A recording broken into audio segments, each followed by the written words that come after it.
emprendimiento familiar del IDIS que se encuentra en Colombia. Cerramos ese capítulo y le damos paso a esta segunda parte de la sesión de hoy, que tiene que ver con honrar el sentido de lo que somos como laboratorio. Nuestro laboratorio comenzó en el año 2018 con una gran inquietud por contribuir con la transformación de conciencia en nuestro país, en Venezuela, frente a unos problemas terribles que tenemos desde, bueno, ya de eso nos va a hablar el profesor Corrales, ¿no? Y de allí su nombre, Venezuela Ícola. Venezuela Ícola significa energía vital. Entonces, con ese propósito de contribuir con la reconstrucción del tejido social en Venezuela, nos fuimos expandiendo y fuimos incluyendo gente alrededor del mundo y vemos que hay puntos en común, sobre todo, especialmente en la realidad de América Latina. Y lo que nos pasa a nosotros en Venezuela puede tener puntos en común con lo que le pasa a otros países en América. Y de hecho, esto tiene su conexión porque hay venezolanos en toda América. Tenemos venezolanos que están esparcidos por toda América y el mundo. Así que esto es una realidad que nos acompaña siempre. Si bien no vamos a hacer el teatro de presencia social analizando la realidad de Venezuela, para nosotros es importante escuchar a una persona que nos pueda hablar sobre el tema del desarrollo de un país, de Venezuela. Y en ese contexto, el profesor Corrales ha sido nuestro aliado y nos ha acompañado desde el mismo año 2018-19, que ha participado dándonos su mirada. Profesor, voy a dar la bienvenida, voy a compartir pantalla para hacer el contexto de las preguntas que queremos hacerle. A ver. Las preguntas, ¿pueden ver mi pantalla? Ahora sí. Sí. Ok. Entonces, profesor, me permito darle la bienvenida a esta sesión y hago esta antesala para generar el contexto y hacer una práctica de una técnica llamada entrevista de parte interesada. Esto es una metodología que se usa para seguir profundizando en la realidad que yo quiero impactar, en la realidad que quiero transformar y conocer sobre Venezuela, qué nos trajo hasta a donde estamos hoy y cómo visualizar opciones de futuro, forma parte de eso que necesitamos conocer profundamente, y usted tiene distinciones fuera de lugar, fuera de serie, para podernos orientar un poco con sus apreciaciones. Entonces, el profesor Corrales, aquí hay un pequeño resumen de lo que es su trayectoria. Bueno, especialista en planificación estratégica, en desarrollo y economía internacional y en riesgo. Ha sido consultor de empresas reconocidas mundialmente, fue diplomático y también es ingeniero, magíster en desarrollo de la Universidad Central, miembro de la Academia Nacional de Ingeniería y el Hábitat. Ha sido ministro, director del Banco Central y embajador de Venezuela en la ONU y en la OMC en Ginebra. Alto funcionario del UNTA, todas estas organizaciones internacionales, profesor de posgrado en varios países de Europa y América, y es líder de la organización Respuestas al Desarrollo, con la cual hemos hecho alianzas para formar líderes agentes de cambio en el ámbito de la política. Así que bienvenido y esperamos contar con usted para visualizar opciones de futuro para Venezuela y los países de América Latina. Y en ese sentido, desde cuando usted está participando con nosotros, dándonos su mirada, pues traigo sus palabras en el programa que desarrollamos en el año 2021, donde habla de la crisis de la democracia y donde explica sus planteamientos. No voy a hacer lectura de las láminas porque, bueno, preferimos escucharlo de sus propias palabras, pero estas fueron sus palabras en el marco del programa de la teoría U. De hecho, usted comenta que la teoría U puede ser de gran ayuda en la educación formal y en manos de las organizaciones de la sociedad civil para hacer que los liderazgos se reconozcan mutuamente y estén dispuestos a cooperar. Así que hay muchos puntos en común en el objetivo de su organización y lo que nosotros hacemos en este programa, y por eso lo invitamos para acá. Así que bueno, no voy a seguir leyendo las láminas, las presento, esto lo van a tener ustedes en sus correos Y le hacemos las siguientes preguntas, profesor. ¿Qué necesitamos conocer sobre nuestro pasado? ¿Qué razones nos han traído a la situación actual? ¿Qué deberíamos conservar de ese pasado? ¿Qué necesitamos soltar de ese pasado? ¿Y cómo visualizar un futuro deseable para Venezuela? ¿Y cómo contribuir a que éste emerja? Con estas preguntas le damos a usted la bienvenida. Déjeme dejar de compartir. Ok, dejar de presentar. Ok. Bienvenido, profesor Corrales. Buenas tardes, María Antonieta. A ti, a Henry y a Nancy les agradezco esta nueva invitación a participar en una sesión de ICOLA. Te debo preguntar cómo hago para compartir pantalla, porque yo estoy acostumbrado a usar la plataforma Zoom y no esta, y no veo aquí ningún icono que me permita hacerlo. A ver. Déjeme, a ver. Usted va a darle a... Yo también a veces me pierdo, ya va, profesor. ¿Cómo hice yo para compartir? Enviar reacción. Ok. Usted tiene una franja abajo donde tiene el símbolo del teléfono rojo, ¿verdad? Sí. Después tiene un círculo con 3 puntitos.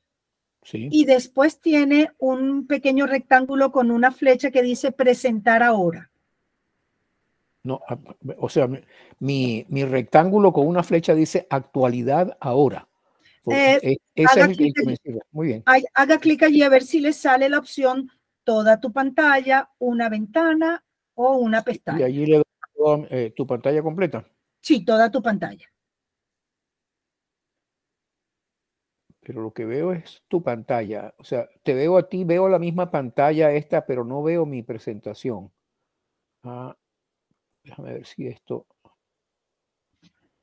Ahora sí, ahora sí. Ahora sí está apareciendo. Ahora aparece, ahora hágale clic a su presentación PowerPoint para que aparezca su presentación PowerPoint. Usted está compartiendo pantalla en este momento. Sí, pero... Identifique su... Muy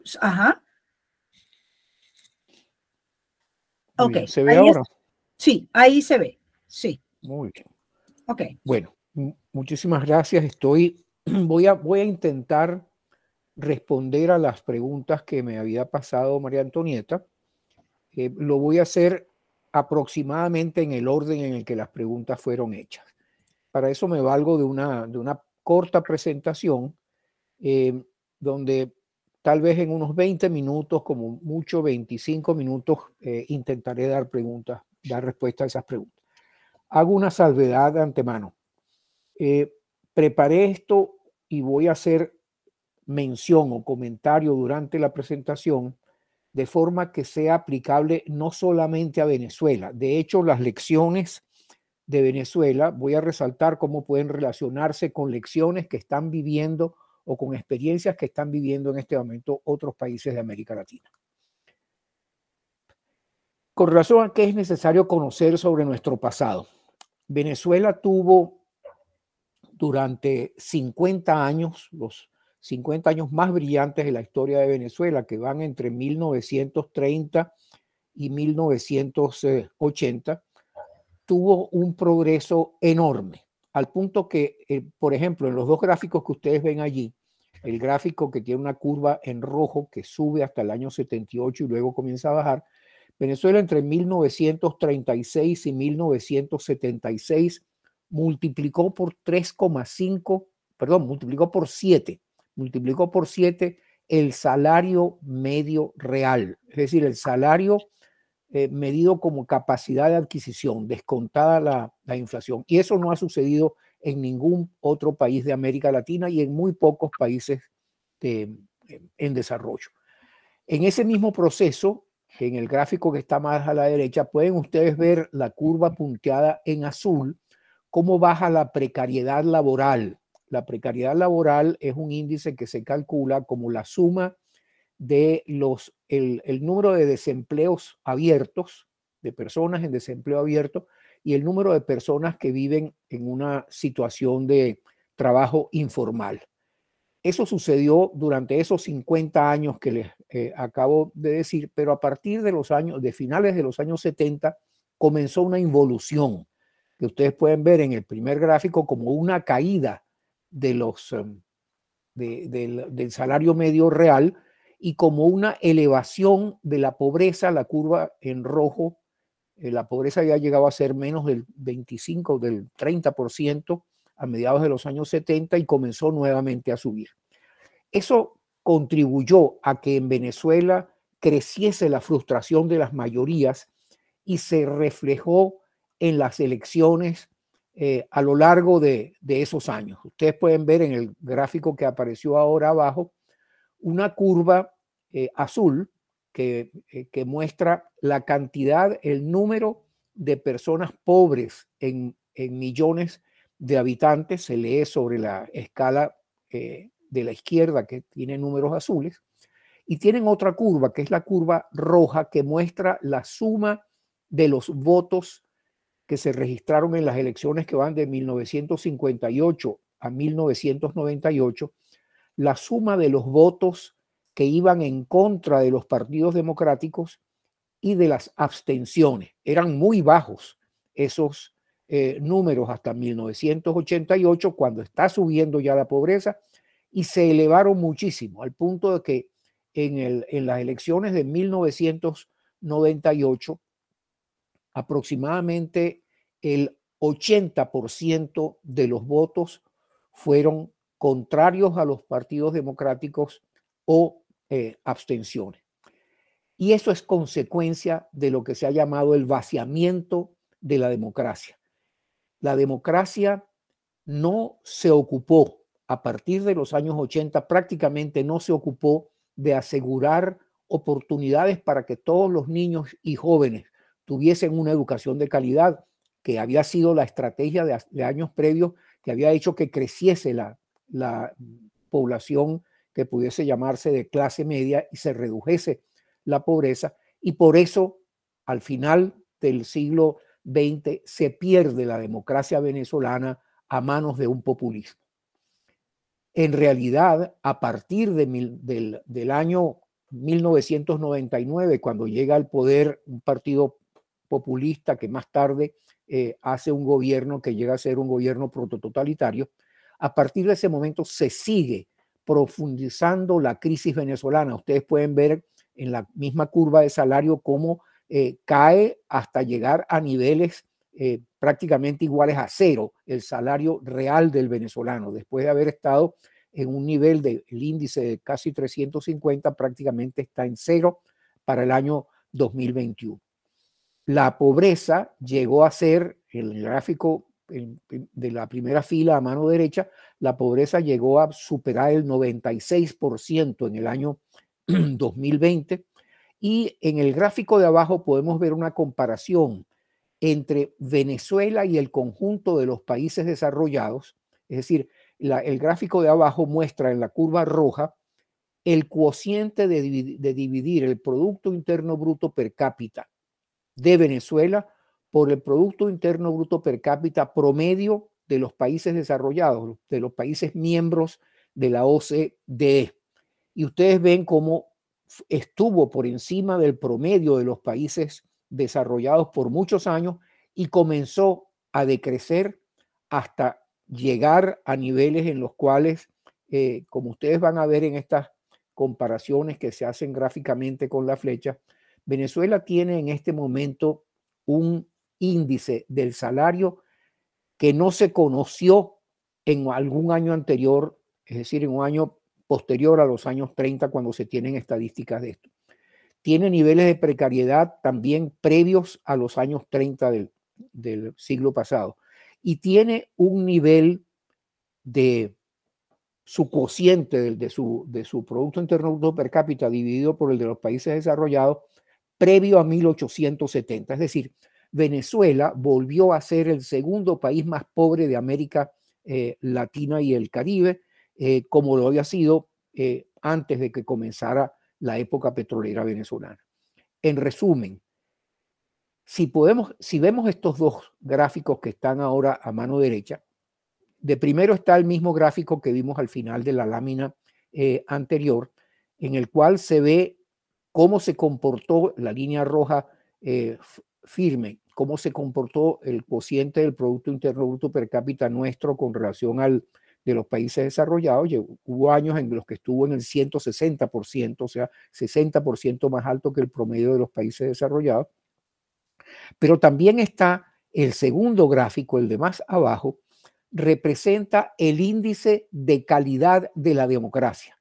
Venezuela pasó, primero, durante todo el siglo XIX era básicamente una autocracia, pasó a tener unos niveles de democracia apreciados casi con la puntuación máxima para los años, fines de los años 80, se encuentra un nivel de apreciación de la calidad de la democracia que es casi igual al máximo. Este gráfico se mueve entre -10 para una autocracia absoluta y +10 que es para una democracia plena. Pues bien, ustedes ven cómo había progresado también la democracia. Y les presento este gráfico para llamar la atención a lo siguiente. Voy a desaparecer ahora las curvas que aparecen en fuerte para comparar simplemente cómo son las curvas de tendencia. Las curvas de tendencia, por una parte del gráfico de arriba y por la otra parte de la calidad de la democracia, son las líneas punteadas que ustedes pueden ver allí. Y si quitamos las curvas, quedan en el fondo. Ustedes pueden verlo con una sombra aproximadamente de un color verdoso. Podemos ver una cosa que nos sirve de lección a todos los latinoamericanos.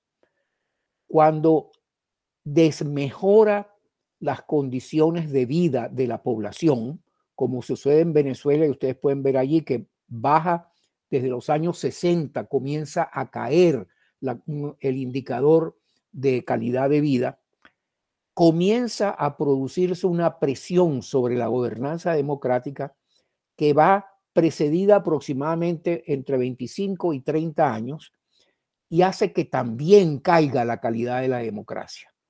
Y es que en Venezuela, como vimos en el primer gráfico que mostré, se perdió la democracia porque la democracia venezolana a partir de los años 80 no se ocupó de su finalidad principal, que es asegurar calidad de vida y libertad para los ciudadanos. Y eso se veía fundamentalmente por las altísimas cifras de pobreza, por las cifras de inequidad social. En esto están presentes, o en situaciones similares a esta, están viviendo casi todos los países de América Latina. Y no es por casualidad, es la repetición de un patrón como el que sucedió en Venezuela, que ahora se hace incluso, tiene una forma en redes.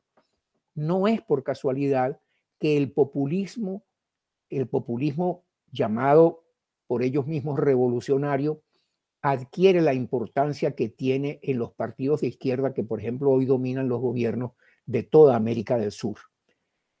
En Venezuela perdimos la democracia porque no nos ocupamos, no se ocupó la democracia de su principal función.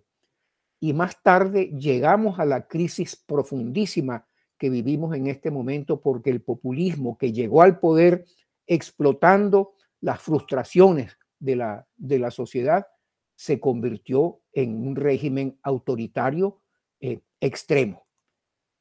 Eso nos tiene que llevar a considerar que la gestión y el progreso de todos es el propósito de la democracia. La democracia, ejercer la democracia es mucho más que garantizar elecciones libres. Y en toda América Latina, sin excepción, los países han venido abandonando la función primordial de reducir la pobreza, de mejorar la equidad social, de ofrecer oportunidades para el progreso de todos, la han venido abandonando y se han venido convirtiendo, han venido sustituyendo la gestión del bienestar y la libertad, la han venido sustituyendo por una gestión de comunicación política que tiende simplemente a las elecciones. Eso es lo que nos ha pasado a los venezolanos y está en peligro de suceder en América Latina. Ahora, ¿qué conservar y qué soltar, qué abandonar de ese pasado.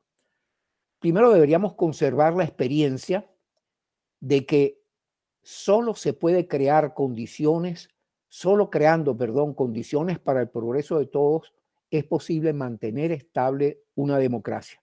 En nuestro caso, la democracia que ojalá podamos recuperar prontamente. Una vez que la hayamos recuperado, tenemos que protegerla y solo lo podremos hacer si creamos condiciones para el progreso de todos. Reducir la pobreza debe ser prioritario. Debe ser prioritario para todas las sociedades de América Latina. Y eso no se logra con subsidios, sino creando capacidades humanas. Capacidades humanas que fundamentalmente tienen como fuentes la educación de calidad para los hijos de todos los hogares y el cuidado de salud, la seguridad social. Esas son los dos principales instrumentos que puede utilizar una democracia para reducir la pobreza, para asegurar el progreso de todos. Por eso, al iniciar los venezolanos la transición que deberemos iniciar, ojalá sea lo más pronto posible, la transición a una nueva democracia, tenemos que enfrentar los riesgos internos y externos de perder nuevamente la democracia. ¿Cuáles son esos riesgos? Primero que nada, ustedes deben estar conscientes de que no solamente para Venezuela, para todos los países de América Latina, se viene dando desde hace años una alineación entre partidos populistas de izquierda en nuestros países, una alineación con potencias geopolíticas que están participando desde por lo menos finales de los años 90 en una confrontación que se hace cada vez más crítica a nivel geopolítico, es decir, a nivel mundial. Por una parte están las democracias occidentales, entre ellas los Estados Unidos, los países europeos, Australia, Nueva Zelanda, Japón, y por la otra están potencias emergentes, son también potencias, pero que están pugnando junto con estas por el dominio de la economía mundial y por el dominio político mundial. Se llaman riesgos geopolíticos a los riesgos de caer, hacernos actores, nosotros, pequeños países, hacernos actores de esa pugna entre potencias. Y de hecho, Venezuela, por ejemplo, se ha convertido en un actor y ya no son simplemente las redes populistas, las redes de partidos populistas de América Latina. Son redes mundiales en las cuales participan los partidos populistas de América Latina, pero participan también las potencias mundiales de ese signo, China, Rusia, y participan otras formas de actores políticos, de actores en los cuales ya no se puede diferenciar propiamente el carácter político, por ejemplo, de un Hezbollah o de una organización terrorista o que promueve actos vandálicos en contra de las democracias occidentales, no se pueden ya diferenciar porque pertenecen a las mismas redes de organizaciones de tráfico de drogas o de organizaciones de lavado de dinero o de organizaciones en las cuales se trafica, por ejemplo, ilegalmente con oro o con minerales estratégicos. Hoy en día las redes dejaron de ser las redes del populismo interno. Incluso dejaron de ser las redes del populismo de todos nuestros países. Pertenecen a redes en las cuales están esos otros actores. El primer riesgo que corremos en Venezuela cuando querramos iniciar la transición a una nueva democracia es que se mantenga la participación de esos actores venezolanos en aquellas redes y nos estén amenazando permanentemente. El segundo riesgo importante es que Venezuela sea incapaz de lograr alto crecimiento económico porque no atraiga suficiente inversión extranjera directa o porque carezca de capacidad de absorción para esas inversiones. Venezuela tendría que cambiar sus sistemas regulatorios de la economía para garantizar, por ejemplo, la propiedad privada, para que haya seguridad jurídica para los inversionistas, y si no, no van a venir. Y si no tenemos un influjo importante de inversión extranjera directa, no habrá posibilidad de generar un crecimiento que a su vez ofrezca muchas oportunidades de empleo para la población y por lo tanto contribuya al crecimiento de la marginalidad y de la pobreza. Y los riesgos geopolíticos y riesgos económicos encadenadamente van generando riesgos sociales y políticos internos. Podemos perder nuevamente la democracia si no somos capaces de generar un crecimiento con inclusión social y por lo tanto, como dije antes, si terminamos haciendo crecer la pobreza. Y esos riesgos se retroalimentan. Es decir, a mayor participación, por ejemplo, de Venezuela en las redes mundiales del conflicto geopolítico, menos inversión extranjera directa llegará a Venezuela, y si hay menos inversión extranjera, habrá menos creación de empleo y por lo tanto habrá más intranquilidad social, lo cual a su vez afectará y hará que lleguen menos inversiones. A estas cosas hay que responderles, y lo que tenemos que entender es que debemos abandonar la manera como estuvimos viviendo en los últimos 20 años del siglo XX y asumir una reforma institucional que se apalanque en una legitimación internacional. Venezuela, por ejemplo, durante este régimen, abandonó todas las organizaciones internacionales sobre lucha antidrogas, abandonó las organizaciones internacionales de respeto a los derechos humanos. Venezuela tendría que volver a legitimarse y eso apoyaría la reducción de los riesgos geopolíticos y la reducción de los riesgos económicos.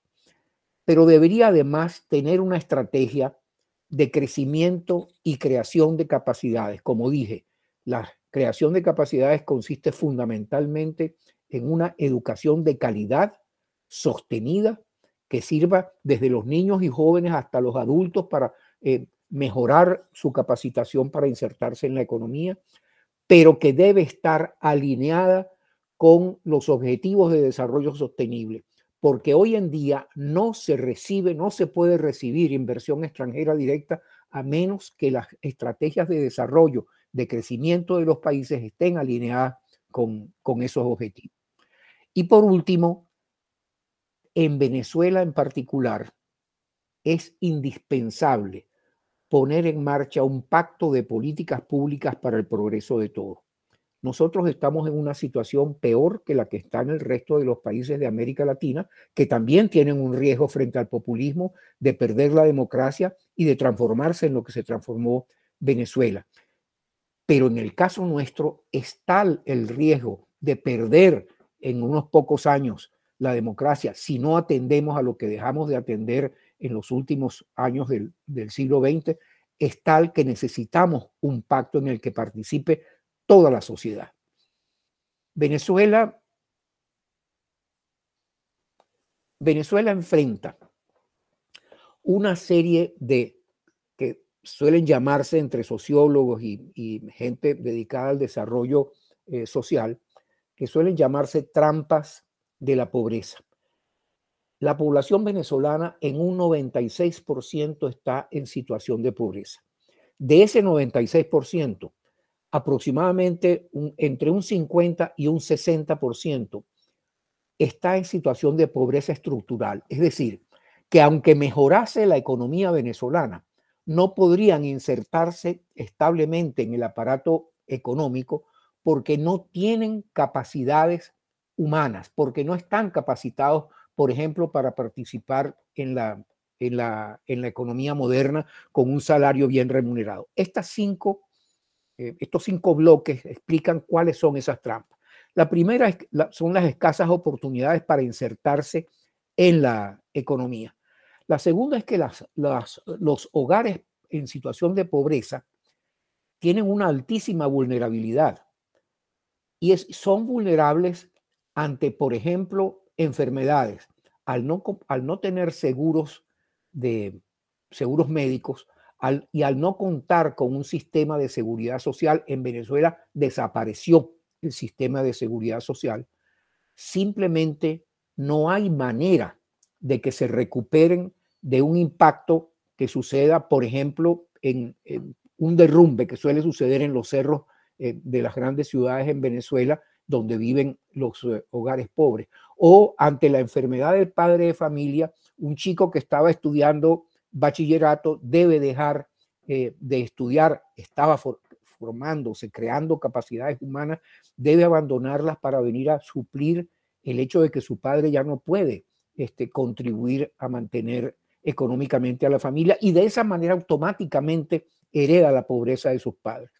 Pero otra de las trampas es que están ubicadas las comunidades pobres, los hogares en pobreza están ubicados en zonas, primero, inseguras desde el punto de vista de los posibles desastres naturales. Acabo de mencionar los de inundación y de deslizamientos de terreno, por ejemplo. Pero además son zonas que tienen muy mala conexión con la trama urbana, donde prácticamente es imposible, no existe prácticamente el patrullaje de la policía.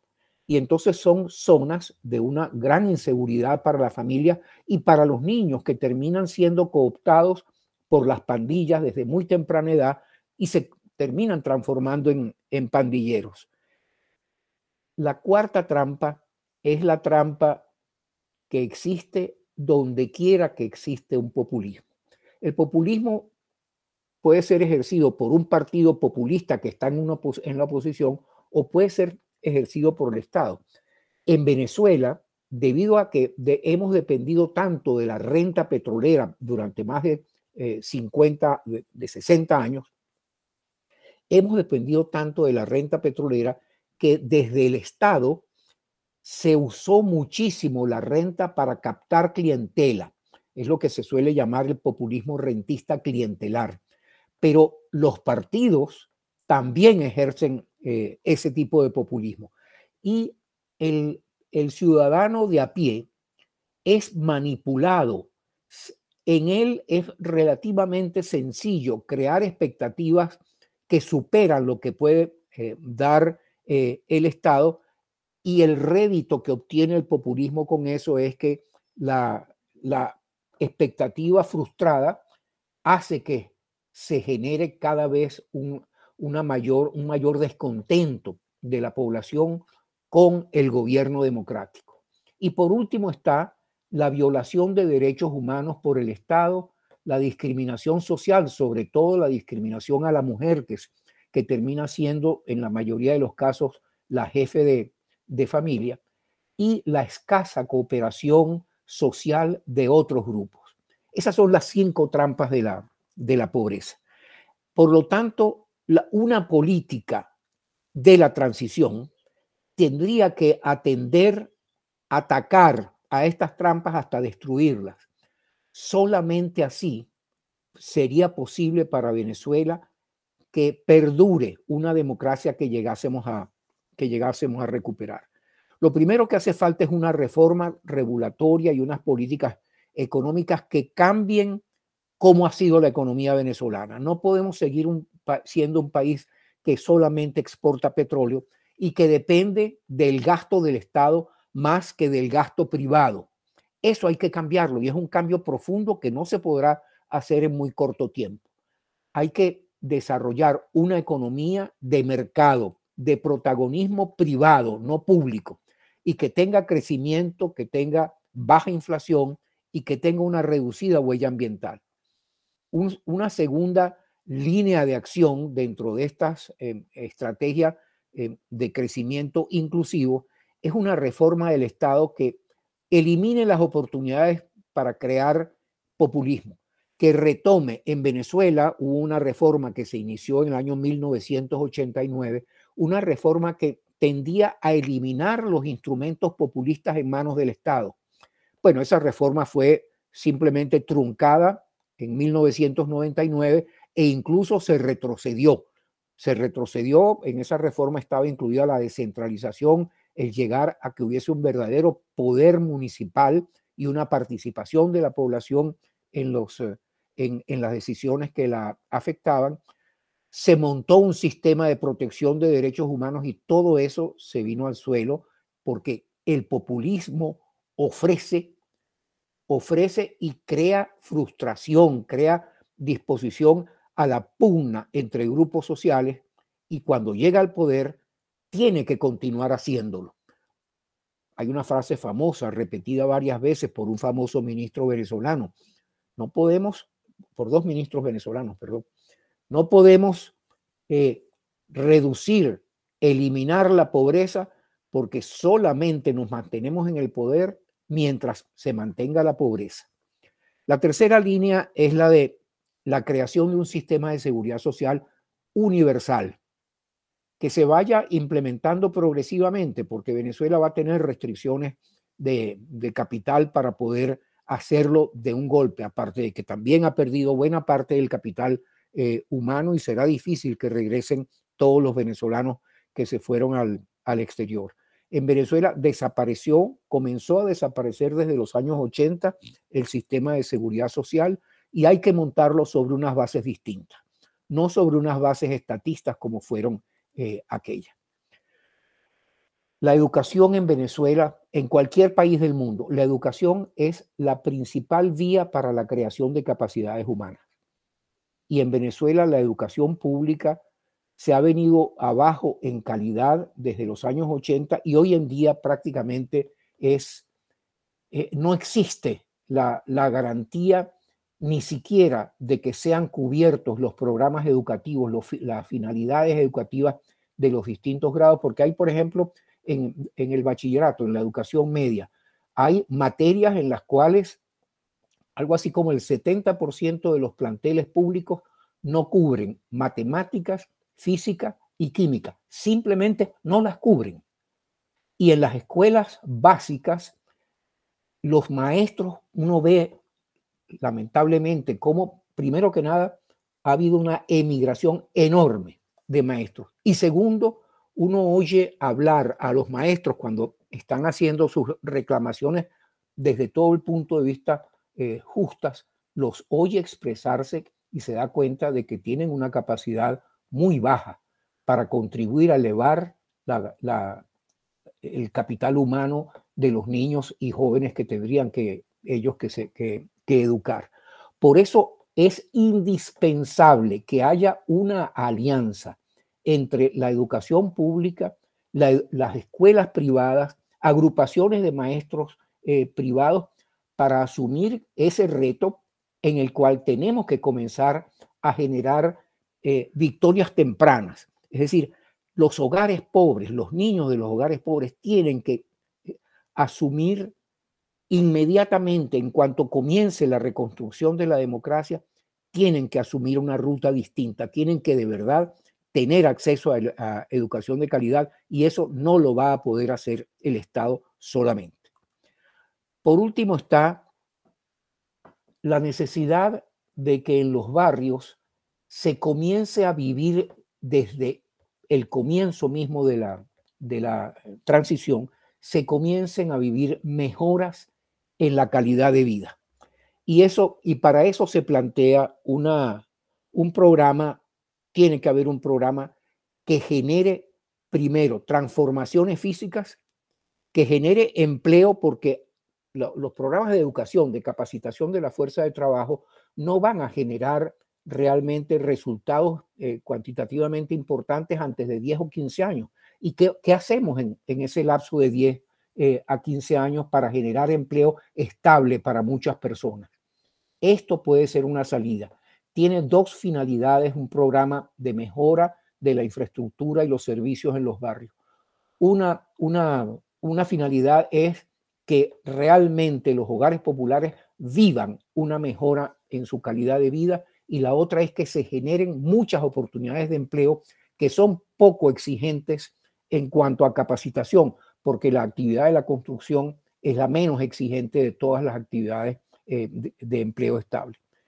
Y hay una tercera incluso, y es que en los barrios hay muchos movimientos, muchas organizaciones comunitarias, movimientos cooperativos, movimientos de emprendedores populares, que serían los primeros que se beneficiarían de una generación de empleo en ellos. En fin, se plantea que tenemos que soltar la historia estatista y abrazar un nuevo estilo de desarrollo. Y para ello se ha propuesto lo que hemos llamado un pacto de políticas públicas para el progreso de todos. Toda democracia tiene que tener políticas públicas activas para el progreso de todos. En el caso venezolano es una necesidad de vida o muerte. La democracia puede volver a morir si no asume un programa como este. Este programa tiene los 5 programas, este pacto tiene los 5 programas que comenté en la lámina anterior y tiene un 6º programa, que es un componente transversal a todos los anteriores. Y es un componente para darle oportunidad a los venezolanos que están en la diáspora de participar, regresando o no a Venezuela, porque lo pueden hacer desde fuera, participar en esos 5 programas que buscan que la democracia cumpla con su verdadera finalidad, que no se vacíe y que pueda ser defendida por la misma sociedad, porque la sociedad esté apreciando lo que la democracia hace por ella. ¿Por qué un pacto? Por las mismas razones que dije antes. No basta con tener tecnócratas que sean muy buenos gerentes públicos. Hace falta el compromiso activo de los partidos, de los sindicatos, de las organizaciones de la sociedad civil, de las iglesias. Un compromiso activo de todos por defender la democracia. Y la gente solo defiende la democracia si percibe que la democracia está logrando en ellos la posibilidad de progresar y ser libres. Bueno, muchísimas gracias por esto. Estoy a la orden por cualquier pregunta que quieran hacer.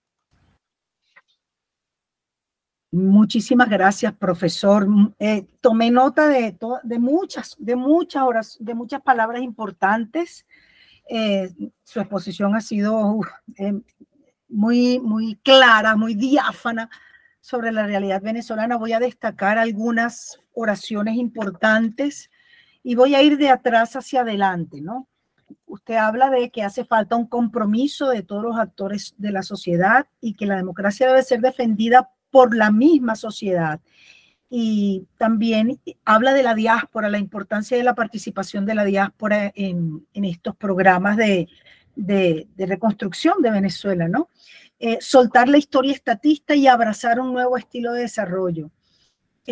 Programa de mejora de infraestructura en zonas populares y generación de empleo.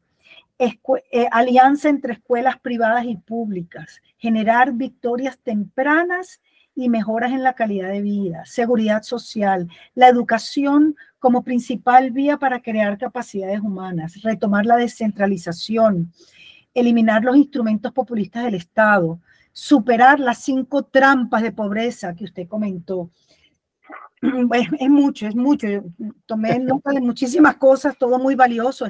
La grabación de esta exposición suya pues va a quedar a la mano de todos. Y en el chat, una persona comentó: profe, ¿por qué estamos escuchando propaganda política? No entiendo, lo siento.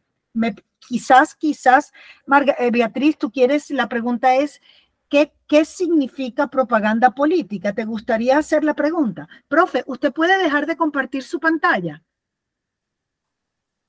Listo. Ajá, ok. Beatriz, ¿te gustaría hacer tu pregunta para entenderla mejor? Aló, hola. Adelante, Beatriz, sí, te escuchamos. Hola. Bueno, profe, porque si estoy escuchando una exposición que aboga por el desarrollismo o que habla del régimen, como se hablan las personas que ni son chavistas o están en contra del proceso revolucionario, que lo entiendo, vamos a decir, yo no lo critico ni nada, pero lo que no entiendo es por qué lo estamos escuchando en esta charla. O sea, ¿por qué lo escuchamos? ¿Qué tiene que ver eso con las metodologías que estamos aprendiendo en ICOLA? Ok, entonces la pregunta no es para el profesor, la pregunta es para mí. A ver, fíjate. Sí, es para usted. A ver, para comprender una realidad compleja necesitas conocer todos los actores involucrados en su realidad. Cuando comenzó la sesión, explicamos que el sentido de este laboratorio tiene que ver con profundizar para contribuir con la reconstrucción del tejido social en Venezuela y también en el mundo, ¿verdad? Porque si nosotros contribuimos con la reconstrucción social en Venezuela, pues eso genera un impacto con todos los actores que están alrededor nuestro. Entonces, conocer sobre la realidad social y los temas relativos a políticas públicas forma parte de eso que necesitamos conocer. La realidad venezolana no son solo partidos políticos, o sea, los partidos políticos forman parte de una realidad. La exposición del profesor Corrales está enfocada en el estilo de desarrollo que necesitamos abordar para superar las dificultades que, como muy bien describió el profesor, nos trajeron a esta situación actual. El profesor describió puntualmente, históricamente, los procesos de desarrollo de Venezuela y las razones que nos trajeron acá. Y rescato de su exposición que al dejar de ocuparnos de ofrecerle bienestar a todas las personas, eso hizo que se desencadenaran problemas sociales y que cuando el ciudadano elige a sus representantes, pues toma decisiones que traen una serie de consecuencias que nos han traído hasta el día de hoy. El tema no tiene que ver directamente con partidos políticos, ¿ok? Tiene que ver con el desarrollo del país. Compartidos no, pero con una ideología política bastante marcada y bastante refutable, a mi parecer, como para ponerla como ejemplo. Ajá, ¿qué quieres decir con eso? Pues, por ejemplo, o sea, el profesor, que le respeto su ideología, ¿no? Pero es una ideología marcada para el desarrollo, por ejemplo. Por ejemplo, si él dice, para mejorar el país hay que traer la empresa privada. Yo le podría decir, bueno, métale ahí, que no es mi posición, lo de la empresa privada, que la empresa privada destruye, pero que la conformación de comunas, por ejemplo, ha hecho un trabajo importante en el bienestar de muchas comunidades en Venezuela. Que eso puede ser a futuro un ejemplo para el resto del mundo, por ejemplo. ¿Ves? Entonces, mi posición ideológica y la del profesor también, ideológica política. No estoy diciendo que sea partidista o que nos esté invitando a formar algún partido, pero es ideológica claramente. A ver, retomo la oración que tú escribiste en el chat. Estamos escuchando propaganda política. Profesor, ok, tú preguntas, dilo en singular, tú estás escuchando propaganda política. Ese es el juicio que haces de las palabras que expresó el profesor. Eso es lo que tú estás expresando. ¿Por qué estamos escuchando propaganda política? Porque es lo que me parece. Okay. Ese es el juicio que tú haces de la exposición del profesor. Profesor, la pregunta ahora sí va dirigida a usted. Beatriz interpreta, su juicio es que usted, con su exposición, está haciendo propaganda política. ¿Cuál es su respuesta? Bueno, yo entiendo que la persona, Beatriz se llama ella, que la persona que hace el comentario tiene una postura completamente contraria a algunas cosas que yo he dicho. Y que como es contraria a las cosas que yo he dicho, ella considera que las que yo he dicho son propaganda política. Ahora, yo le diría lo siguiente. No quiero aducir argumentos que estén fuera de la temática que he intentado yo introducir, que es la temática de cómo reconstruir en Venezuela una serie de capacidades que fueron perdidas. Y yo creo que creo que no hay ninguna propaganda política, ni se falta la verdad cuando se dice que Venezuela después de haber sido durante 35 años, haber tenido un Producto Interno Bruto per cápita promedio superior al de los países desarrollados, hoy en día simplemente ha llegado a un Producto Interno Bruto per cápita promedio que no observamos desde la primera mitad del siglo XIX. Yo creo que no es mentir ni hacer propaganda política decir que volvimos a ser el segundo país más pobre del hemisferio junto con Haití. Creo que eso es completamente cierto. Creo que también es cierto que el 96% de la población venezolana estaba en situación de pobreza para el año 2021 y que el 70 y tantos % estaba en situación de pobreza extrema.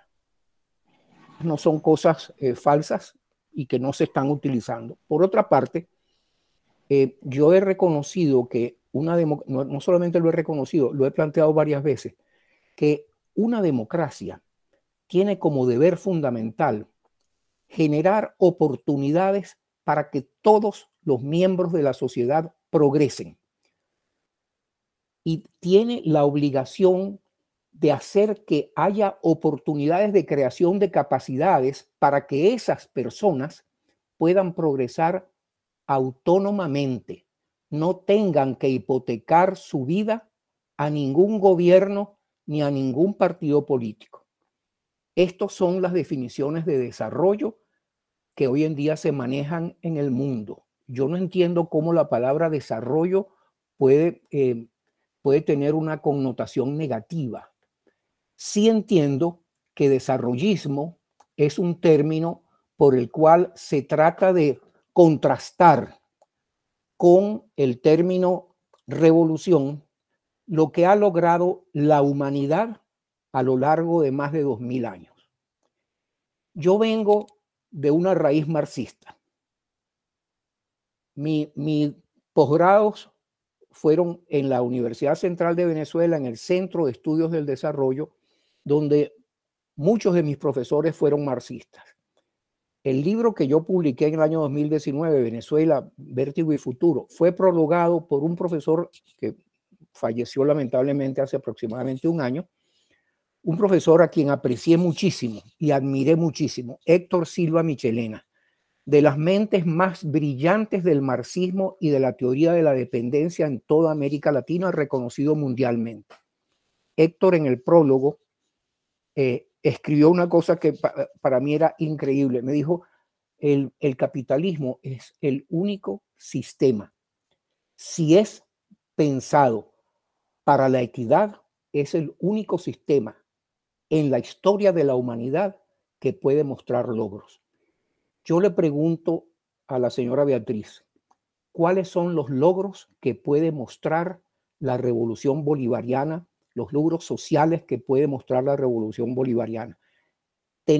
Los trabajadores venezolanos tienen como nivel mínimo de salario aproximadamente $8 mensuales. No tienen seguridad social. Sus hijos no tienen acceso a un sistema de educación de calidad. Yo quisiera saber si esas cosas eran así durante los peores años de la democracia en los años 90 o si esta situación es peor.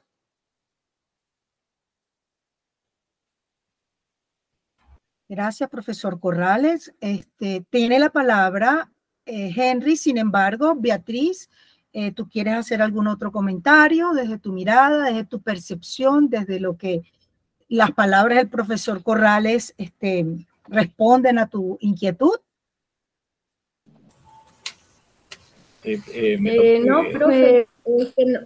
Perdón, Henry. Ajá. Okay. Adelante. No voy a responder porque creo que eso, imagínense, podríamos tener una tarde planteando cada quien sus posiciones. Yo creo que cada quien tiene sus posiciones y pues es respetable, no, creo que no es el espacio. Mi pregunta más bien va justamente a cómo vinculamos esta charla al trabajo que estamos haciendo en este taller de ICOLA de estos 3 meses. cuando planteamos una situación desde un punto de vista, en mi caso y por la complejidad de Venezuela en sí y de la, bueno, y de todas las diatribas y de cómo nos vamos construyendo también como demasiado sensible como para ponerlo como razón única en una charla donde hay una autoridad. Entonces, mi cuestionamiento no es a la posición del profesor en sí, sino a cómo lo vinculamos a nuestro trabajo en el taller. Es más hacia allá. Ok. Y nada, profesor, le agradezco igual la charla y su comentario. Chévere. Gracias, Beatriz. Fíjate, vamos a darle paso a Henry. Ajá, exacto. Adelante y ya te vamos a responder otra vez. Bueno, yo lo que quiero recordar, en primer lugar, es que esto es un laboratorio de innovación social y estamos haciendo un ejercicio de una de las herramientas que nos ofrece la teoría U, que es entrevista de parte interesada. ¿Y qué quiere decir entrevista de parte interesada? Que yo, dentro de la forma de aclarar mi intención, dentro de las maneras de configurar mi intención de manera más estructurada, más sólida, para poder pasar de la intención a la acción, requiero de la exploración de las visiones de otras personas que, de acuerdo a digamos, a la postura de cada quien, de quien tiene la intención, representan actores que pudieran arrojar luces sobre la intención que yo pretendo realizar. En este caso, nuestra compañera María Antonieta especificó al inicio de la actividad, primero que era un ejercicio de entrevista de parte interesada, que en este caso lo estamos haciendo con una persona que tiene una visión, una propuesta, un modelo, una visión de cómo pudiera desarrollarse el país sin caer en el término desarrollista, pero sí una alternativa dentro del campo infinito de las posibilidades que existen, una alternativa para superar la situación de debilitamiento del tejido social en Venezuela. Así como en esta oportunidad el doctor Werner nos hizo amablemente de presentarnos su postura y compartir su visión de cómo, aplicando, inclusive él mismo lo dijo, aplicando o respondiendo a una de las preguntas que hacemos, que es ¿qué debo dejar, que debo soltar y que necesito aprender? Porque en una de las láminas justamente él hace esa pregunta más o menos de esta misma forma, que debo soltar y que debo aprender para comprender la complejidad del sistema venezolano actual. Ahora, en este caso, estamos hablando de la situación de Venezuela, pero eso se puede aplicar a cualquier país, a cualquier comunidad, a cualquier organización, puede ser a una universidad, a una escuela, a una empresa, porque de lo que se trata es de la herramienta, el empleo de la herramienta. Y así como estamos practicando teatro de presencia social, estamos practicando círculo de escucha profunda, esta es una manera también de practicar entrevista a parte interesada. Y cada quien tomará de sí, para sí, los elementos de ese procedimiento para aplicarlo a acción y al fortalecimiento de las acciones que conlleven a cristalizar su prototipo. Así lo veo yo. Sin entrar en consideraciones digamos, de la posición del profesor Corrales, que habló en términos de políticas públicas, no en términos de política partidista. No, y para cerrar tu idea, Henry, y retomando la línea que tiene que ver con la estructura de este programa y de la teoría U, Recordemos que la propuesta de formación de agentes de cambio basada en la teoría U parte desde lo individual hacia lo colectivo. Entonces, cuando yo escucho lo que sucede en el contexto, me estoy conectando con la realidad en la que estoy. Yo no puedo estar sola. O sea, yo puedo tener mi prototipo, mi emprendimiento, mi ONG, pero yo no estoy solo. Yo tengo que conocer la realidad en la que estoy para poder generar los pactos necesarios, las alianzas, los acuerdos para seguir avanzando. Entonces, por el contrario, está muy alineado con el proceso que estamos y justamente en el que estamos. ¿Cómo puedo suspender mis juicios yo como persona y puedo como reconectar con una realidad que quizás hasta puede no gustarme. Puede no gustarme lo que escucho, lo que veo, donde estoy. Sin embargo, ¿cómo? A pesar de eso, yo puedo generar conexiones con ese contexto y lo conozco realmente como es. Entonces, pues no sé si con esto te damos respuesta al entender por qué tiene valor una entrevista de parte interesada para conocer el contexto de la realidad de Venezuela en el marco de la teoría U, ¿sí?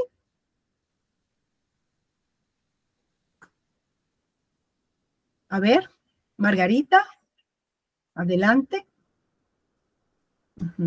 Bien, profesor, este es para usted, profesor. En el contexto y lo que estamos viendo, ¿cierto? Mi proyecto de alguna manera tiene que ver con educación, ¿cierto? Y usted habla de la importancia de la educación en la niñez, la falta de conciencia en un momento determinado en los colegios, la falta de investigación y demás. Frente a eso, ¿cierto? Frente a esa impotencia que me puede producir a mí el no tener la posibilidad multiabarcante, digámoslo así, ¿cierto? Para llegar hasta esos niveles tan importantes como desde la casa, los profesores, los padres y demás, para este nivel de conciencia que se requiere, porque se requiere un nivel de conciencia muy profundo para llegar a estos niveles de lo social, ¿cierto? Y de poder hacer cambios para estos futuros emergentes que de alguna manera se nos están presentando, porque no solamente es el futuro que puedo ver yo o el futuro que está viviendo un país o una familia o un colegio, ¿sí? Pues yo veo múltiples futuros dependiendo de la conciencia desde donde se esté mirando. Con la investigación que usted ha hecho y con el aporte que está dando y viendo una Latinoamérica conflictuada en su totalidad por la educación, porque no solamente es un punto específico llamado Venezuela, nosotros los colombianos estamos empezando la carrera contrarreloj.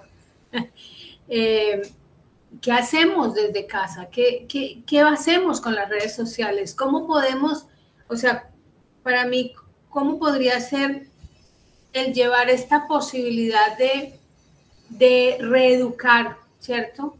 En esa capacidad de conciencia que tenemos para llegar a realmente aceptar al otro, realmente dar lo mejor, realmente poderme colocar en los zapatos del otro sin necesidad de llegar a un sentir emocional de afectación.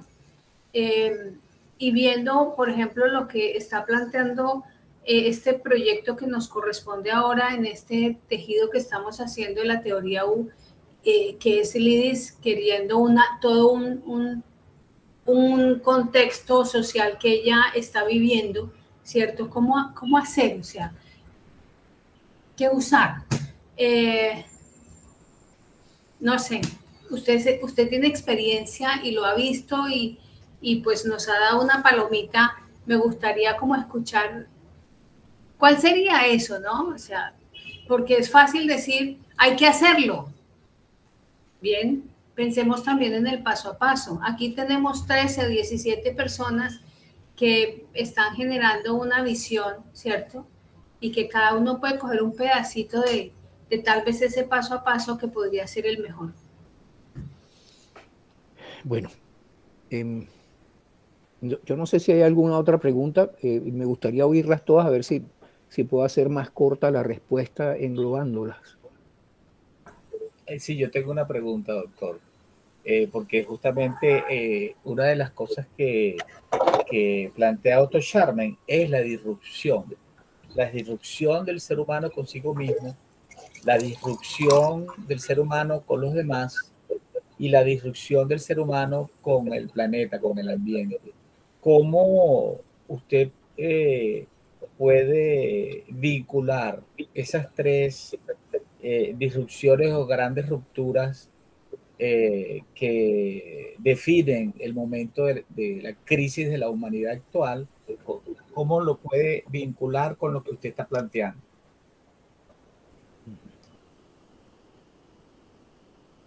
Bueno. Y Lidis también tiene, perdón, profesor, Lidis también tiene una pregunta y sí, creo que nada más Lidis, ¿no? Y, Lidis, Henry, ok. Pues no, básicamente no es una pregunta, pero es un comentario. Nosotros, digamos que tenemos que tener la información de cómo nos ven y cómo vemos las cosas y crear un nuevo concepto. El hecho de que el profe plantee la posición y su conocimiento hace que sea una herramienta más para mí de ver cómo en mi región, cómo en mi vereda, cómo en mi país me puedo estar acercando o alejando de lo que él dice. Y no significa que sea una propaganda política. Siempre hablar de temas, no sé, de gobierno, a todos nos causa escosor porque pensamos en lo que creemos y en lo que vivimos diariamente en nuestros territorios.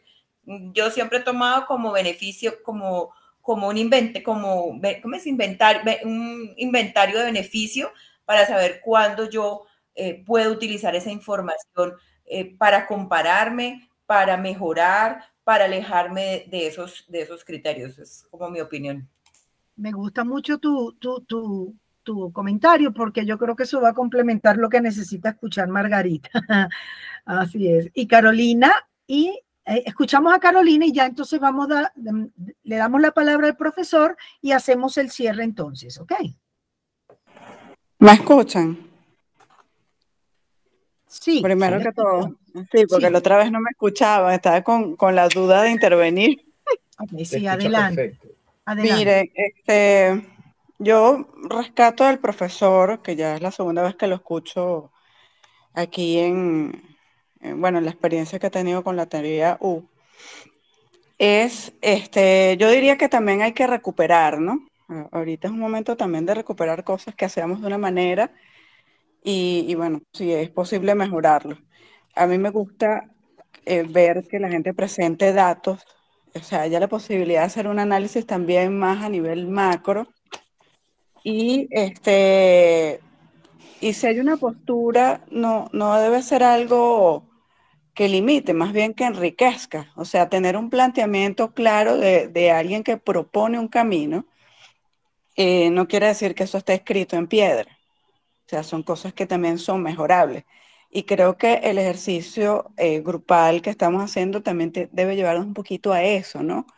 A que frente a mi postura también yo me enriquezca con la postura de otros, no solamente la justifique, ¿no? Entonces me parece interesante el ejercicio que ocurrió ahorita, porque yo creo que sí, igual en estos últimos años, bueno, hay cosas positivas que yo creo que deben tomarse en cuenta, pero no debemos dejar de lado que también hay información, hay datos que nos dicen que, bueno, hay una cosa que hay que trabajar y hay que recuperar, por lo menos en Venezuela y yo creo que en América, ¿no? Entonces yo diría que hay que ver si a veces dejamos de pensarnos por quedarnos en justificarnos, ¿no? Es lo que me vino de esta experiencia. Yo también le diría al profe que, o sea, al final creo que en el ejercicio que nos presentó sí incorporaría más, como que queda más claro la idea de esa formación del ciudadano, porque aunque se hable de la educación, a veces no queda muy claro si educación es realmente también formar al ciudadano, ¿no? O sea, hemos tenido una pérdida también aquí de valores para mí, esa es mi experiencia, para mí evidente, y yo diría que nos falta también un trabajo de formación ciudadana. Eso, lo que quería aportar. Gracias, Carolina. Le damos paso al profesor para dar las respuestas a todos sus comentarios y entonces nos dirigimos a hacer el cierre de la sesión, ¿ok? Bueno, mira, María Antonieta, yo te pido que seas un poquito indulgente con el tiempo porque las preguntas, sobre todo después de la primera, digamos, discusión, siento la necesidad de explicitar y eso me va a llevar cierto tiempo, explicitar algunos de los conceptos que se han manejado aquí. Algunos conceptos están implícitos en las cosas que han sido dichas por todos, incluido yo mismo, y yo creo que es necesario explicitar. Primero. Profe, sí, no hay ningún problema, solo que seguramente muchas personas van a tener que retirarse porque ya la hora está llegando a su final, pero entonces los que puedan quedarse, se pueden quedar, ¿ok? No hay ningún problema en ese sentido, ¿ok? Bueno, entonces mira, lo primero, ¿qué es el desarrollo? Ahí, eso me toca explicarlo muchísimo y en realidad son por lo menos 3 sesiones del seminario doctoral que yo tengo explicando y discutiendo qué es el desarrollo. Voy a tratar de hacerlo mucho más corto, por supuesto. La visión más común de lo que es el proceso de desarrollo es una visión según la cual la economía crece. Hay progreso económico y en realidad el desarrollo, la visión de hoy del desarrollo es un proceso en el cual se amplía la libertad de todos los miembros de una sociedad. Suena muy abstracto. Voy a tratar de concretar por qué se dice eso. Primero, una persona solamente se realiza, es decir, se realiza, vive la vida que quiere, que tiene razones para valorar. Solamente lo hace si lo hace autónomamente. Si yo tengo que depender de que me den una bolsa de comida, seguramente me van a cobrar de alguna manera eso y perderé mi autonomía, por lo menos parcialmente. Y de hecho ese es un gran instrumento del populismo. Darte algo para cobrarte otras cosas.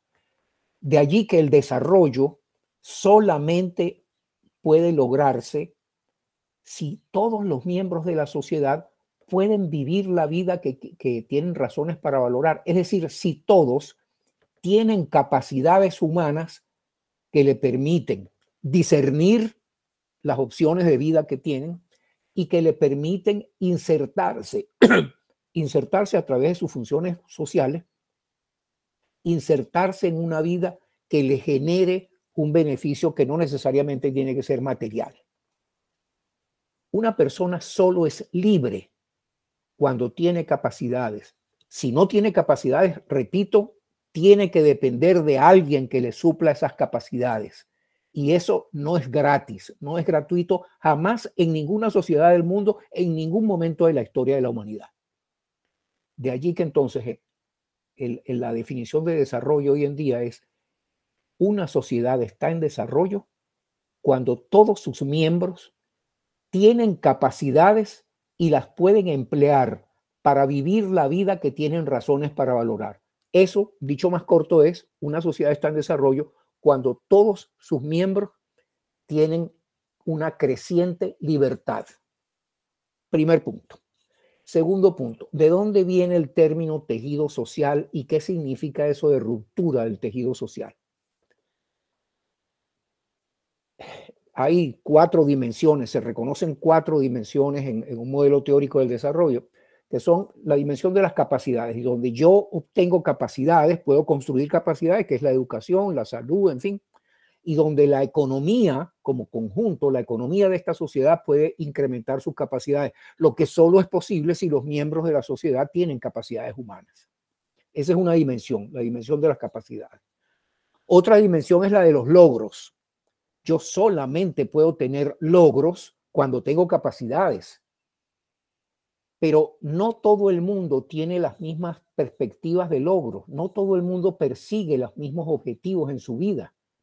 Y por eso hay una manera en la cual cada persona juzga las oportunidades de logros. Sin embargo, todas necesitan capacidades para alcanzar los logros que cada una quiere. Eso me crea una tercera dimensión. Es la dimensión de los imaginarios. Es la dimensión en la cual están las creencias y los valores de las personas. Esa dimensión es la que se llama la dimensión del tejido social. ¿Por qué? Porque ese salto entre creencias y valores por una parte y tejido por la otra. Porque cuando en una sociedad hay posturas que, aun siendo diversas, pueden armonizarse, es posible negociar, es posible llegar a acuerdos. En esa sociedad es posible que convivan y se dice que esa sociedad tiene un tejido, tiene cohesión social. Una sociedad tiene cohesión social cuando, a pesar de que haya posturas, visiones diversas, hay la posibilidad de llegar a consensos. Cuando no hay la posibilidad de llegar a consensos, se dice que se ha roto el tejido social. Ahora, antes de hablar de la cuarta dimensión, que es la dimensión, bueno, voy a hablar de la cuarta dimensión y regreso a esta. La cuarta dimensión es la dimensión de las instituciones. Instituciones son las reglas del juego. Para vivir en sociedad necesitamos todos cumplir con un cierto número de reglas que nos permiten convivir. Por ejemplo, una regla muy sencilla: cuando llegamos a la esquina, venimos manejando un automóvil y llegamos a una esquina, a menos que haya una regla que se llama semáforo, es muy probable que choquemos porque no sabemos cuándo viene otro. La regla semáforo debe ser observada por todos los conductores. Hay un momento en el que yo no paso porque otros están pasando. Y si no la respeto, es muy probable que tengamos un accidente, a lo mejor un accidente mortal. Es decir, no es posible convivir sin las reglas. Vuelvo entonces al tema de los imaginarios, es decir, de las creencias y los valores. Las instituciones responden, es decir, las reglas responden a lo que una sociedad comparte. Existe la institución del derecho a la propiedad, porque la mayor parte de la sociedad tiene como un valor, comparte el valor de la propiedad, el valor en el sentido no económico, en el sentido de que me interesa porque me sirve la propiedad. Existe el derecho a la expresión de las ideas, porque la mayoría de las sociedades consideran que es importante, que es valioso que exista el derecho de todos a exponer sus ideas. Ahora, ¿cómo termina deshaciéndose o rompiéndose el tejido social? Si existe buena parte de la sociedad que es excluida de logros, se genera en el seno de esa sociedad una división, porque hay gente que siente que el sistema de instituciones de la sociedad no le está sirviendo, no le está garantizando poder vivir una vida digna. Y otro grupo que sí está recibiendo esas posibilidades de construir una vida. Entre ellos, llega un momento en el que no se puede llegar a consensos. Allí se ha roto el tejido social. En Venezuela en particular, hoy, mejor me pongo en 1998. En 1998 el tejido social venezolano estaba maltrecho porque el 60 y tantos % de la población estaba en situación de pobreza, no tenía acceso a oportunidades de bienestar ni de libertad, y porque había ya en aquel momento una gran manipulación de los grupos populares, porque los gobiernos de los últimos 20 años de Venezuela para ese momento habían sido gobiernos populistas. Pero llegó el momento en el que era tal la división, la rotura del tejido social, que los venezolanos acudieron a una propuesta que les prometía superar todo esto, y cayeron lamentablemente en un mensaje netamente populista que lo que hacía era alimentar las frustraciones de grupos sociales, pero no suplía las soluciones para darle a esos grupos sociales las oportunidades. Y lo que ha sucedido en Venezuela, a mi manera de ver, además hay estadísticas muy claras que dicen esto, lo que ha sucedido en Venezuela en los últimos 23 años es que lejos de crearse más capacidades para hacer autónomas a las personas, se las ha hecho más dependientes del Estado. El Estado venezolano manipula sobre todo a los grupos populares, los manipula y no crea capacidades. Subsidia el consumo, les da hoy en día una bolsa absolutamente insuficiente de alimentos y no le da a los hijos de esa familia la posibilidad de obtener capacidades humanas que lo hagan no heredar la pobreza de esa familia. Bueno, eso es una cosa que quería decir. La educación en valores. La educación no es, creo que utilicé varias veces el término educación y el término capacitación.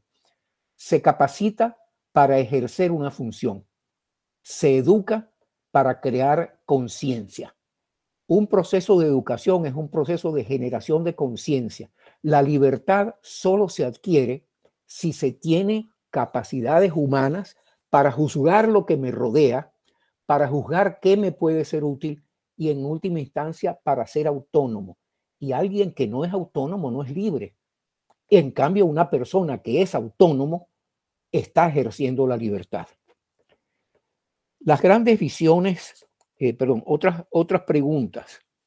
¿Cómo promover y el tema de la disrupción?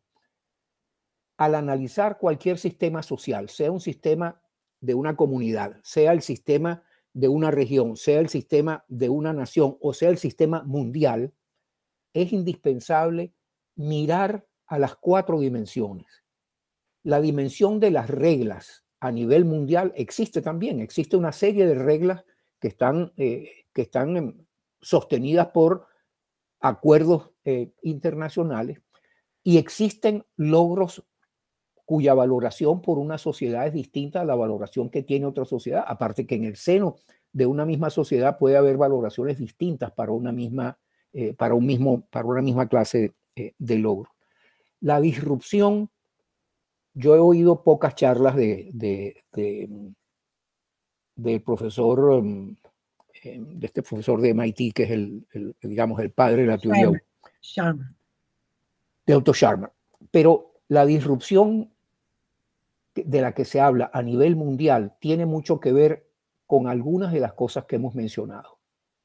Cualquiera que sea la forma de gobernanza, sea democrática, sea autoritaria o la que sea, en cualquier forma de gobernanza, ese sistema se mantiene cuando se han creado unas reglas y esas reglas se mantienen dándole a un representante de la sociedad o a un representante del mundo, dándole instrumentos para la coerción.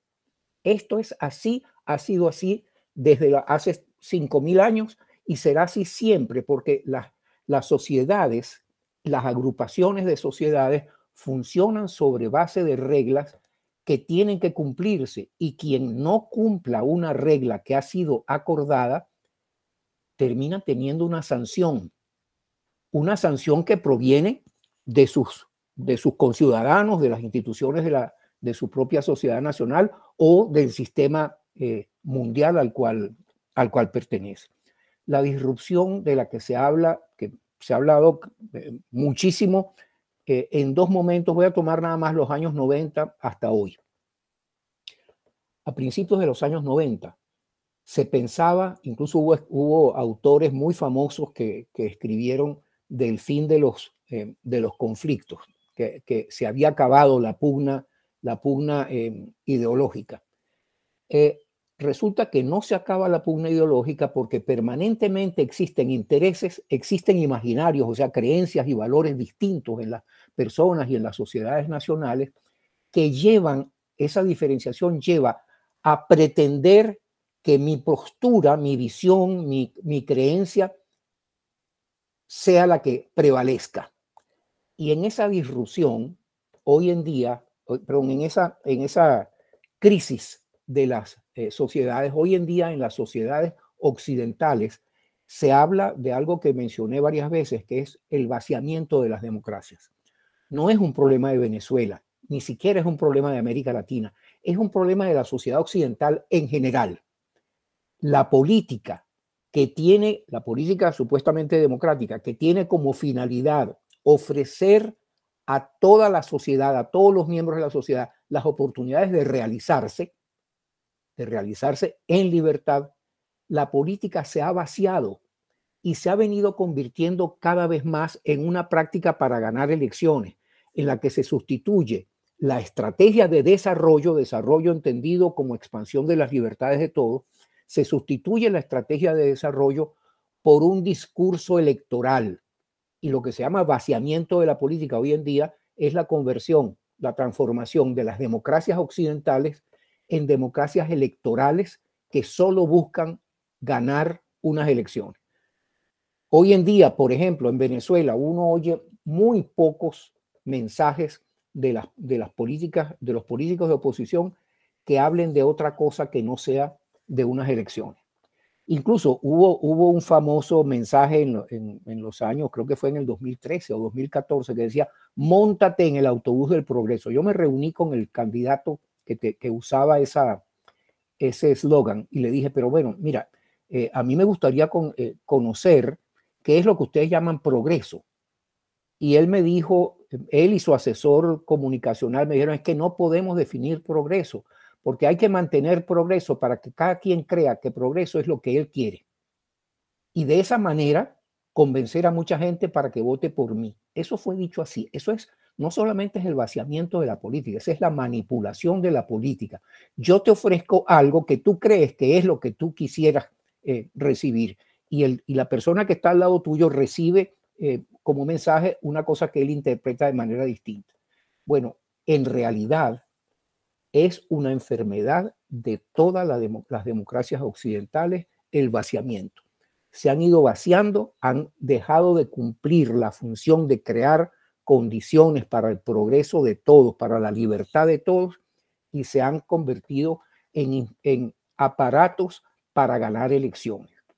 Mi llamamiento a los venezolanos que están oyendo esto con relación a la transición a la democracia, una vez que hayamos recuperado la democracia, es que no se debe volver a caer en la desviación que cayó la democracia a partir de los años 80 del siglo pasado, que se vació y se transformó en una democracia puramente electoral, dejó de preocuparse de lo que ya he dicho tantas veces. Esa es mi preocupación y a lo que responde la propuesta que he hecho. Y mi preocupación con relación a América Latina tiene que ver con lo último que acabo de decir. Lo que se llama el vaciamiento de las democracias es un fenómeno de todo Occidente y está sucediendo realmente y ha dado origen a que los populismos de todos estos países se reúnan, formen parte de estas redes de las que les hablé. Bueno, no sé si paro aquí, pero creo que he atacado algunos de los puntos más importantes que me preguntaron. Sí, bueno, sí, vamos a parar, con mucha pena vamos a parar, sobre todo porque, bueno, ya las personas necesitan retirarse y, sin embargo, esto es para volver a escuchar estas palabras suyas, profesor, estudiar y generar procesos reflexivos profundos. De verdad que ha sido, y el compartir los criterios de todo. Yo le doy las gracias a Beatriz por haber expresado, por haberse comunicado y haber expresado su forma de ver las ideas, porque eso generó un escucharnos entre todos. Y lo que dijo también, no sé si fue Patricia, ¿quién fue? No recuerdo quién fue, que esto se trata de aprendernos a escuchar, generar procesos de inclusión, y qué más pertinente que esto, que haber generado un ejercicio de escucha, suspendiendo los juicios en este ejercicio en este conversatorio y en esta entrevista de parte interesada. Así que, pues no tengo más que darle las gracias a usted, profesor, y a todas las personas que hicieron sus preguntas, que compartieron sus ideas.